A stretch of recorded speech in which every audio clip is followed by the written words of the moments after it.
Ladies and gentleman, ನಟ ದರ್ಶನ್ ಮತ್ತು gang ವಿರುದ್ಧದ ರೇಣುಕಾಸ್ವಾಮಿ ಕೊಲೆ ಪ್ರಕರಣ ಇದೀಗ ಮಹತ್ವದ ಹಂತಕ್ಕೆ ತಲುಪಿದೆ.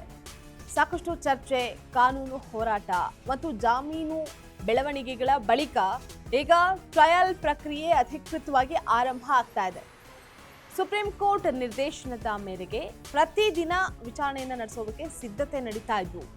ಈ ಕೇಸ್ ದರ್ಶನ್ ಭವಿಷ್ಯವನ್ನ ಡಿಸಿಷನ್ ಪಾಯಿಂಟ್ ಆಗುವಂತಹ ಸಾಧ್ಯತೆ ಇದೆ. ವೀಕ್ಷಕರೇ, ನೆಲ ಜಲ ಭಾಷೆಗಾಗಿ ಪ್ರಾಮಾಣಿಕ ಪತ್ರಿಕೋದ್ಯಮ ನೀವು ನೋಡ್ತಾ ಇದ್ದೀರಾ ಫೋಕಸ್ ಟಿವಿ. ನಾನು ನಿಶ್ಚಿತ. ದರ್ಶನ್ಗೆ ಹೊಸ tension. Renukaswamy case trial start. Supreme ಸೂಚನೆಗೆ ವೇಗದ ವಿಚಾರಣೆ. ಚಿತ್ರದುರ್ಗದ ರೇಣುಕಾಸ್ವಾಮಿ ಕೊಲೆ ಪ್ರಕರಣ ರಾಜ್ಯದಾದ್ಯಂತ ಭಾರಿ ಸಂಚಲನವನ್ನ ಮೂಡಿಸಿತ್ತು. ಇನ್ನು ಈ ಪ್ರಕರಣದಲ್ಲಿ ನಟ ದರ್ಶನ್ ಸೇರಿದಂತೆ ಹಲವರ ವಿರುದ್ಧ ಆರೋಪ ಕೇಳಿಬಂದಿದ್ದು, ಈಗ ಕೇಸ್ ವಿಚಾರಣೆ ಹೊಸ ತಿರುವನ್ನ ಪಡೆದುಕೊಂಡಿದೆ. ಬೆಂಗಳೂರಿನ 64ನೇ ಸೆಷನ್ಸ್ ಕೋರ್ಟ್ನಲ್ಲಿ ಇವತ್ತು ಟ್ರಯಲ್ ಪ್ರಕ್ರಿಯೆ ಆರಂಭ ಆಗ್ತಾ ಇದೆ.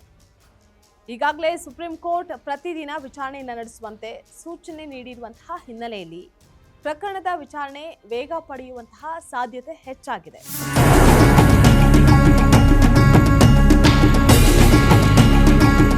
ಇನ್ನು ಕೇಸ್ಗೆ ಸಂಬಂಧಪಟ್ಟಂತೆ ಈಗಾಗಲೇ ಸಾಕಷ್ಟು ಸಾಕ್ಷ್ಯಗಳು, ಚಾರ್ಜ್ ಶೀಟ್ ಮತ್ತೆ ಡಿಜಿಟಲ್ ಎವಿಡೆನ್ಸ್ಗಳು ತನಿಖಾ ತಂಡ ಕೋರ್ಟ್ಗೆ ಈಗಾಗಲೇ ಸಲ್ಲಿಸಿದೆ.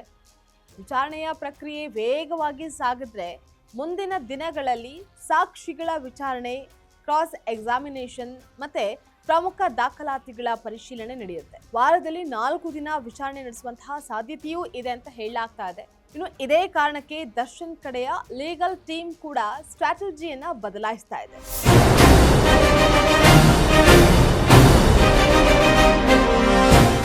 ಇನ್ನು ಜೂನ್ 1ರಿಂದ ಈ ಪ್ರಕರಣ ಹೊಸ ಕೋರ್ಟ್ ವ್ಯಾಪ್ತಿಗೆ ಬರುತ್ತೆ. ಟ್ರಯಲ್ ಪ್ರಕ್ರಿಯೆ 2027ರ ಮೇ 15ರವರೆಗೆ ಮುಂದುವರಿಯುವಂತಹ ಸಾಧ್ಯತೆ ಇದೆ ಅಂತ ಹೇಳಲಾಗ್ತಾ ಇದೆ. ಇದೆಲ್ಲದರ ನಡುವೆ ಪ್ರತಿದಿನ ನಡೆಯುವಂತಹ ವಿಚಾರಣೆ ಪ್ರಕರಣದ ದಿಕ್ಕನ್ನೇ ಬದಲಾಯಿಸಬಹುದಾ ಅನ್ನುವಂತಹ ಪ್ರಶ್ನೆ ಮೂಡಿದೆ. ಒಟ್ಟಾರೆ ರೇಣುಕಾಸ್ವಾಮಿ ಕೊಲೆ ಪ್ರಕರಣ ಇದೀಗ ದರ್ಶನ್ ಸಿನಿ ಬದುಕಿಗೆ ದೊಡ್ಡ ಪರೀಕ್ಷೆಯಾಗಿ ಪರಿಣಮಿಸಿದೆ.